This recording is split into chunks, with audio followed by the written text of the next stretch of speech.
자, 여러분 반갑습니다. 겸이TV의 김창겸입니다. 오늘은요, 대구에 대한 이야기를 좀 해볼게요. 대구에 대한 이야기. 최근에 이제 언론에서 대구가 계속 이제 급부상하고 있는데 그 요인 중에 하나가 봉준호 감독. 이 봉준호 감독이 여러분들 뭡니까? 기생충이라는 영화를 가지고 오스카상에 이제 사관왕을 달성을 했잖아요. 정말 엄청난 쾌거라고 생각이 되고요. 저도 개인적으로 영화를 봤거든요. 그런데 이 영화를 보지 않은 그 국회의원들이 있었어요. 뭐냐면은 요게 좌파들의 영화다라고 하면서 이 영화의 관람을 대놓고 이제 노골적으로 거부했었던 그런 국회의원들이 있는데, 그 국회의원들이 소속된 정당, 그 정당의 후보들이 대구에서 최근에 선거 공약을 뭐라고 내세웠냐면 봉준호 거리를 만들겠다. 자, 봉준호의 출생시를 하나의 기념관으로 만들겠다. 여기는 뭐 영화 박물관을 만들겠다. 이러한 어떤 공약들을 계속 지금 남발을 하고 있거든요. 근데 마음이 아픈 게 이들이 예전에 이전 정권에서 뭐 했습니까? 봉준호 감독을 비롯한 많은 문화계 인사들을 블랙리스트라는 그러한 리스트를 정해놓고 교묘하게 탄압했었던 그러한 정권 아닙니까? 그런데 그 정권에 소속된 정당 후보들이 선거 공약으로 봉준호 감독을 계속 내세우고 있는 건, 이건 앞뒤가 안 맞는 상황이라는 생각이 듭니다. 아무튼요, 지금 현실이 그렇고요. 그래서 대구에 대한 이야기가 계속 떠오르고 있는데, 대구를 좀 설명을 좀 해볼게요. 대구 하면은 이것도 있네요. 제가 어떤 게 있었냐면, 대학교 1학년 때 친구 한 명하고 이제 서울에서 출발해가지고 자전거로 전국 일주를 했거든요. 근데 그 당시에는 그 도로교통이 지금 자전거 도로나 이런 것들이 제대로 정비가 돼 있지 않은 시점이었었어요. 그래서 조금 이제 지금보다 환경이 좀 열악했었는데, 어쨌든 자전거를 타고 쭉 내려가서 서해안 쪽을 타고 내려가서 목포까지 갑니다. 이 목포까지 가서 목포에서 배를 타고요. 배를 타고 4시간 반 정도 걸려서 제주도에 갑니다. 제주도에 가서 제주를 또 한 바퀴 쭉 돌았을 거 아닙니까? 그런 다음에 다시 제주도에서 배를 타고 부산에 왔어요. 부산에 왔는데 시간이 그때 9시간에서 10시간 요 정도 사이 걸렸습니다. 와, 그때 부산으로 넘어올 때 태풍이 이제 지나가는데 그 큰 배가 흔들리는데 배멀미를 그때 처음 해봤거든요. 정말 고생했습니다. 아무튼요.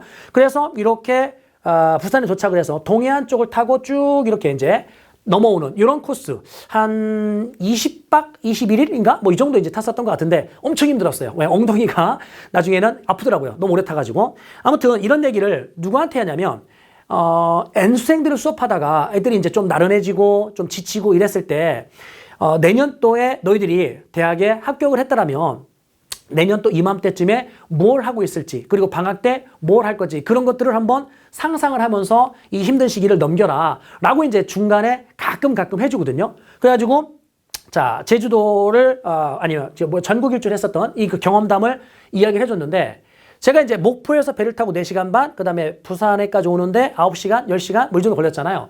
이제 이 얘기를 다 끝내고 났는데 쉬는 시간에 어떤 학생이 진지하게 찾아와가지고, 선생님, 저도요, 선생님처럼 전국 일주 꼭 하겠습니다. 그래, 꼭 해봐라. 기억에 오래 남는다. 사진도 많이 찍고 막 이런 식으로 이야기했는데, 그 친구가 선생님, 근데요, 목포, 그 다음에 부산, 여기 말고요, 대구에서 배를 타면 몇 시간이 걸리나요?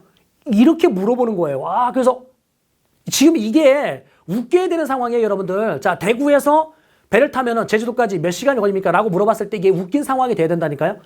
근데 이걸 현장에서 또 이야기를 해주면 못 오는 학생들이 있어요. 그러니까 그 친구하고 똑같은 거죠. 여러분, 대구는 내륙지방이죠.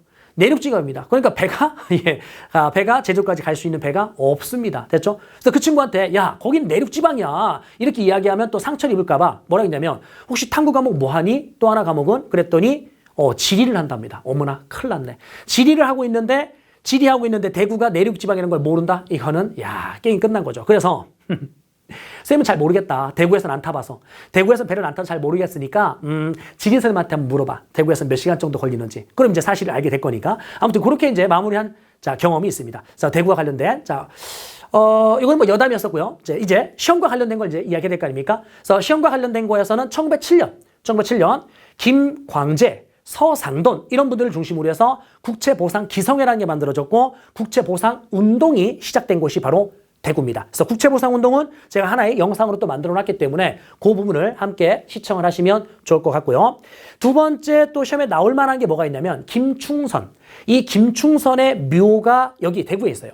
그럼 김충선의 묘와 기념관이 있는데, 김충선은 그럼 누구냐? 일본인이에요. 사야가입니다. 사야가. 이 사야가라는 장군이 임진왜란 때 조선을 침략했었던 그런 일본 장군인데, 얘가 조선인으로 귀화를 한 거예요. 귀화를 하면서 이름을 김충선이라 바꾸고 조선에서 살다가 이제 죽게 된 건데, 당시에 그 김충선, 그러니까 사야가죠. 사야가가 우리 조선 땅에 이제 귀화하게 되는 배경 중에 여러 썰이 있는데, 이 당시에 일본이 임진왜란 때 뭡니까? 전리품으로 이 코라든지 귀 이런 걸 잘라갔잖아요. 그러니까 코를 자르고 귀를 자르고 사람 죽이고 민간인들을 막 학살한 거거든요. 그래서 이제 일본의 어떤 침략에서 일본 군사가 보이면 조선인들은 이제 우선 산으로 도망가야 됩니다. 그죠? 도망가야 될 거 아닙니까? 잡히면 죽으니까.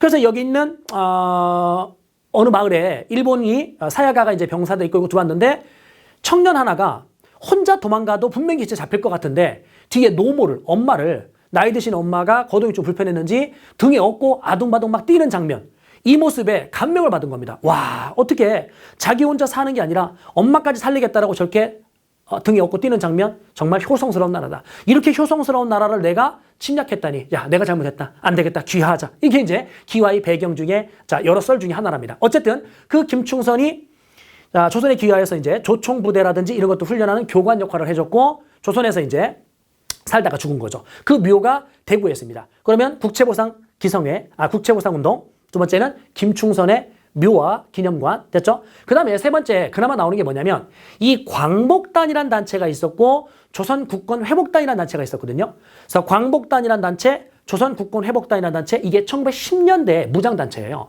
이 두 개의 무장단체가 조인을 합니다. 합해져요. 그래서 뭐가 되냐면 대한광복회라는 이름으로 이제 발전되는데, 그 대한광복회가 1915년에 만들어졌는데 군대식 조직이에요. 그래서 박상진을 총사령관, 부사령관인 김좌진. 그래서 박상진과 김좌진을 각각의 대장과 부대장으로 하는 그런 군대식 조직의 무장단체가 1910년도에 있었는데, 그들이 활동 근거지가 바로 대구였었습니다. 그래서 대구와 경상도를 중심으로 해서 활동했었던 무장단체. 물론 나중에 1918년도에 이제 정체가 탄로나면서 체포가 돼요. 박상진은 체포가 됐고, 김좌진 같은 경우는 탈출합니다. 탈출해서 만주에 가죠. 만주에 갔는데 때마침 그 만주의 왕청이란 도시에는 중광단이라는 단체가 있었는데, 그 중광단이 좀 이따 뭐로 바뀌냐면 북로 군정서로 바뀌거든요. 그 북로 군정서를 이끌었던 게 바로 김좌진입니다. 그 김좌진이 북로 군정서를 기반으로 해서 청산이 됐죠. 그 청산이 전적에서 최대 승리를 거둘 때 활약했었던 그 부대가 바로 북로 군정서죠. 어쨌든 이거는 무장투쟁에 대한 이야기고요. 대구에 대한 이야기, 시험에 나올 수 있는 것들, 다시 마무리한다라면 여기 있는 대한광복회, 그 다음에 김충선의 묘소가 있다. 임진왜란과 관련된 거고요. 그 다음에 하나 더 국채보상운동. 요 정도가 대구에서 출제되는 포인트입니다. 그래서 봉준호 감독과 관련되어서 대구가 계속 언론에 부각되고 있어서 마음이 좀 짠했습니다. 짠했어. 예전에 탄압하다가 이제 와서 그를 또 이용하려는 그 장면에서 마음이 좀 짠했고. 그래서 대구에 시험에 나올 수 있는 게 뭐가 있을까? 그래서 특정 지명을 묻는 문제가 간혹 이제 출제가 되거든요. 그래서 요 문제와 대비해서 대구에는 방금 얘기한 그런 정도가 출제가 된다는 거, 정리를 해봤습니다. 도움이 되셨다면 구독과 좋아요를 꼭 눌러주시고요. 또 다른 영상을 통해서 만나뵐 수 있도록 하겠습니다.